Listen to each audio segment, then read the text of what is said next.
Salut tout le monde, bienvenue dans cette nouvelle vidéo. Aujourd'hui, on va parler du tout dernier Deluxe de Dan Slott sur Spider-Man avec du coup ce tome 6 de l'ère post-supérieur Spider-Man et donc qui s'intitule Le Bouffon Rouge. Donc c'est un Deluxe qui coûte comme d'habitude 32 € pour environ 300 pages et quelques. J'ai plus exactement le nombre de pages en tête, mais c'est voilà la taille assez classique pour un Deluxe si vous connaissez un peu ce format-là.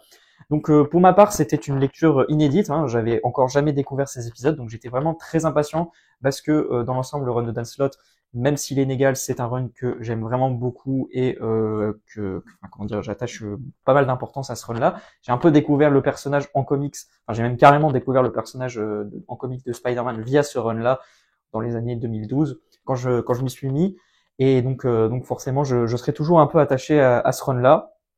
Donc voilà, le dernier Deluxe avant celui-ci m'avait bien plu, alors que j'étais un peu déçu jusqu'ici de toute la période Parker Industries, etc., où on avait eu une chasse à l'homme entre Peter et Norman qui se faisait traquer du coup par Spider-Man.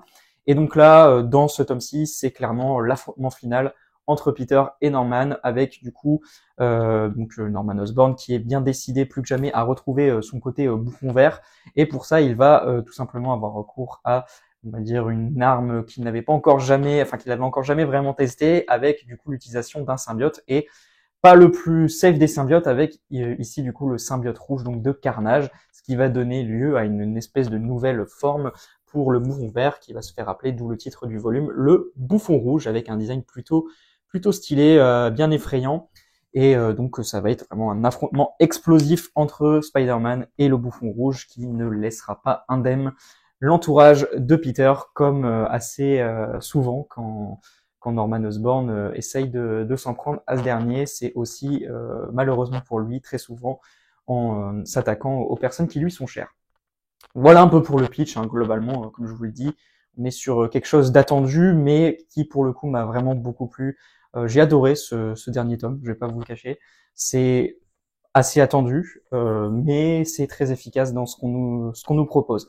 Alors bon, pour la partie graphique, c'est vrai que j'en ai pas parlé, on a en grande partie les dessins de Stuart Immonen, et puis on a un numéro final complètement dantesque qui fait je sais pas combien de pages, mais qui a genre 4 numéros classiques en un, en fait, pour tout vous dire.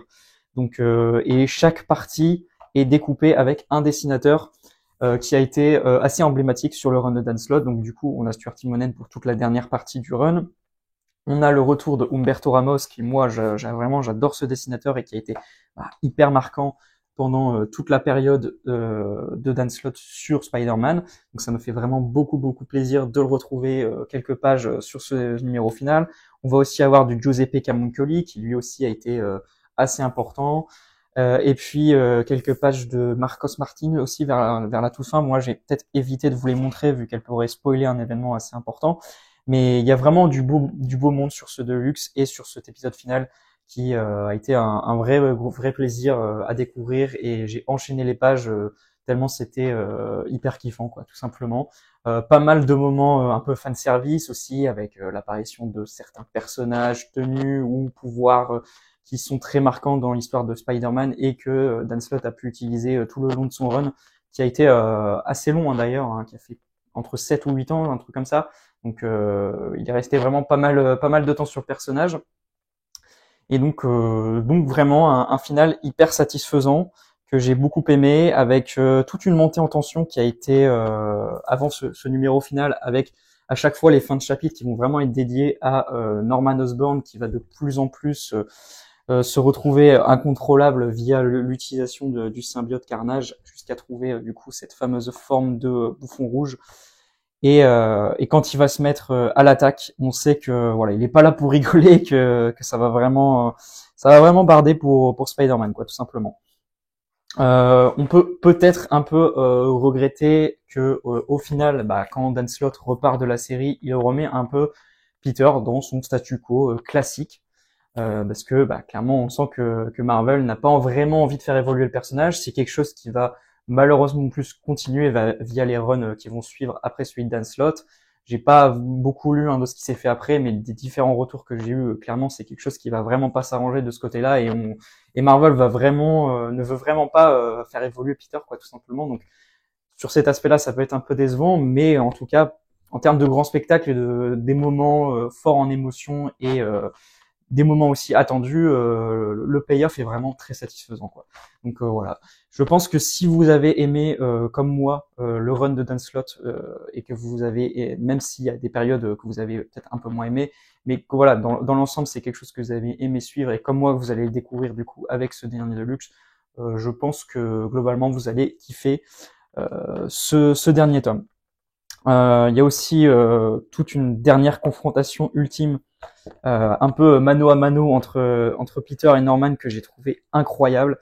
Bon, je vais vous montrer la page et ça spoil pas trop normalement, mais c'est incroyable. Là, le trait de Stuart Timonen est juste complètement fou. Et puis voilà, ces deux dernières cases là avec côte à côte Norman et Peter, je les trouve vraiment incroyables et elles posent vraiment tellement de choses juste via le dessin que je trouve assez incroyable. Il y a aussi tout un moment que j'ai adoré en termes d'écriture pour Spider-Man juste après. Bon là, je vous le spoil pas, qui aussi mêle un peu J. Jonah Jameson et un choix que fait Peter, pardon, qui est vraiment très cohérent et puis enfin que c'est vraiment la vision du personnage de Spider-Man que j'aime et que j'ai du personnage, donc forcément ça m'a beaucoup plu là aussi.